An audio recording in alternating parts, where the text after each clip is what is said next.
Microsoft's been making some big changes in the print and email space.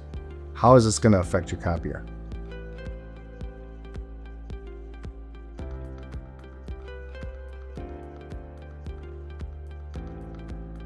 The new deadline has been extended. It was in September of 2025. They moved it to March 1st, 2026.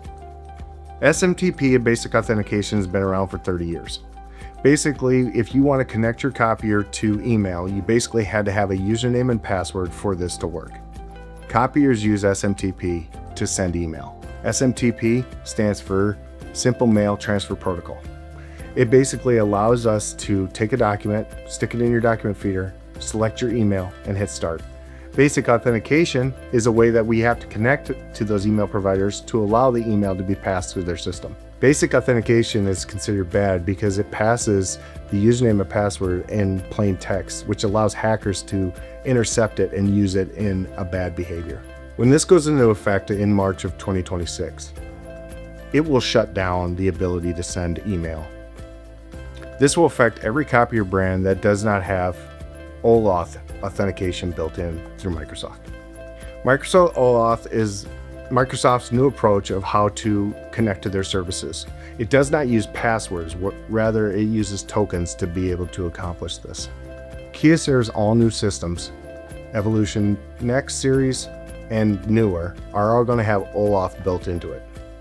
So Kyocera built the Exchange Online Connector for their products for the older devices that are still out in the field but still cannot get the firmware updates because they're an older type of device. The reason why they're doing this is to prevent unauthorized use of username and passwords in email.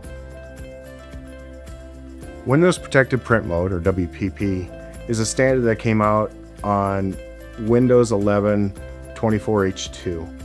If you look in your settings under printers and devices, you will see at the bottom it will say Set up Windows Protected Print. Since our last video, WPP has come out. It's become an option. You can set it up inside of your settings, but be aware that when you do that, it will remove all your old drivers that are on your workstations and provide you one driver for that device. Manufacturers are coming out with PSA, printer support applications, to talk to the WPP driver and give you those functionalities. WPP currently is an option. In 2027, Microsoft has said that they are going to default that as the primary way of printing. I would hold off on WPP as long as possible. The longer it takes for it to be implemented, the better it's going to have a solution in place for that. Those PSAs will allow us to give you a better, complete package when the time comes. WPP is the biggest change that's happened in the last 30 years of printing.